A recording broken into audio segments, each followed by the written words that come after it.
আসসালামু আলাইকুম। বিলিস ফার্মিং চ্যানেলের নতুন ভিডিওতে সবাইকে অভিনন্দন। কেমন আছেন সবাই? আশা করছি সবাই ভালো আছেন। আমাদের প্রত্যেকের এই বিষয়টা একটু জেনে রাখা উচিত যে আমরা যখন কোনো কাস্টমারের সাথে লেনদেন করব, চাইবো যে তাদের সাথে একটা সুন্দর সম্পর্ক তৈরি করা। বিশ্বস্ততা ব্যবসায়িক লেনদেন বৃদ্ধি করার গুরুত্বপূর্ণ একটি বিষয়। একটা ভাইয়ের কাছে আমি প্রায় 10,000 টাকা পরিমাণের হাঁস বিক্রি করেছি। তো ওনার সাথে আমার ভালো একটা সম্পর্ক তৈরি হয়। উনি আমাকে ফোন করে জানালেন যে ওনার আরও একটি ভালো কোয়ালিটির হাঁস প্রয়োজন। যেহেতু হাঁসটি উনি পালার জন্য নেবেন। ভাইয়ের মন মানসিকতা, কথাবার্তা, আচার-আচরণ অত্যন্ত ভালো। ভাই ফোন করে বললেন যে উনার একটা হাঁসের প্রয়োজন, তাই দেরি না করে উনার জন্য ভালো কোয়ালিটির একটা হাঁস বুকিং দিয়ে ফেললাম। উনি আমার জন্য একটা জায়গায় এসে অপেক্ষা করছিলেন। পরবর্তীতে জানতে পারি যে ভাইয়ের একটা টাইগার মুরগি খামার আছে। পরবর্তীতে যদি কখনো টাইগার মুরগি পোষার ইচ্ছে হয়, ভাই থেকে মুরগি নেওয়ার ইচ্ছে আছে। ভাই আমাকে টাকা বুঝিয়ে দিলেন, আমি হাঁস বুঝিয়ে দিলাম। পরের দিন আমাদের হাটের বাজার ছিল। বিক্রির উদ্দেশ্যে ওই দিনও কিছু হাঁস বাজারে নিয়ে যায়। যে হাঁসগুলোর বয়স 3 থেকে 3.5 মাস বয়স ছিল। তাতে বড় একটা হাঁস ছিল 5.5 মাস বয়স। তো ওই দিনে বাজারটা আমার জন্য খুব একটা ভালো যায়নি। শুধু বড় হাঁসটাই বিক্রি করতে পারলাম। যেহেতু বাজারে যাচ্ছি, আমার সাথে কিছু বড়ই দিয়ে দিল এগুলো বিক্রি করার জন্য। তো আজকেও আমার সাথে বরাবরের মতো কামরুলে ছিল।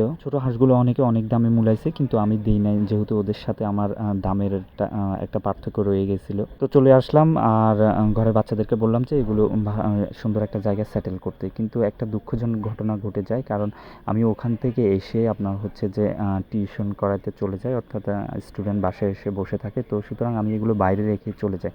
তো এইদিকে কি হইলো, আপনার একটা মানে ওই বন বিড়াল এসে এদিকে আমার যে ওই 20টা মুরগি বাচ্চা ফুটাইছিল, ওই বাচ্চাগুলোর মুরগিটাকে নিয়ে গেছে। খুব কষ্ট লাগতেছিল যে এই মুরগিটাকে আর কখনোই দেখবো না, আর বাচ্চাগুলো এতিম হয়ে গেল। আসলে এটা আমার নিজের একটু অলসতার জন্য, আর হচ্ছে যে আমার সময়ের অভাব ছিল এই জন্য, কারণ তাড়াহুড়ো করে টিউশনিতে চলে যাই ওদেরকে পড়ানোর জন্য। আর বাচ্চাগুলোকে দেখেন, এর পরের দিন আমি যখন ক্যামেরা করছিলাম, আমার কাছে মানে তাড়াহুড়ো করে চলে আসছিল, ওদের মা নেই আর কি। তো কষ্ট লাগছিল।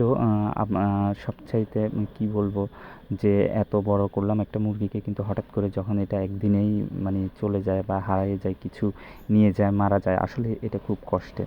যেহেতু ওদের মা নাই, এখন দেখা যাচ্ছে যে ওদেরকে টেক কেয়ার পুরোটা দায়িত্ব আমার উপর পড়ে গেছে। তো এদেরকে আমাকে দেখতে হবে। আর এই হচ্ছে যে আমার হাঁসগুলো ওদের সাথে যেহেতু দামে একটা হয় না, এই জন্য হচ্ছে যে আমি হাঁসগুলো বাসায় নিয়ে আসছি।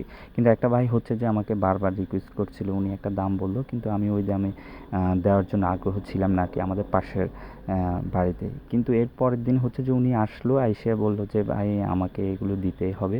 তো আর কিছু সামথিং কিছু বাড়াই ওনাকে দিয়ে দিলাম। ওনার মনের আশা আল্লাহ পূরণ করুক। উনি যেহেতু শখ করছে, যাই হোক, টাকা বড় কথা না, এই জন্য হচ্ছে যে মাঝে মধ্যে একটু ছাড় দিতে হয় আর কি। যাই হোক, তো ওনাকে দিয়ে দিলাম। উনি নাম্বার নিয়ে গেলো, যদি কোনো সমস্যা হয় অবশ্যই আমাকে ফোন দিয়ে জানাবে বলছে।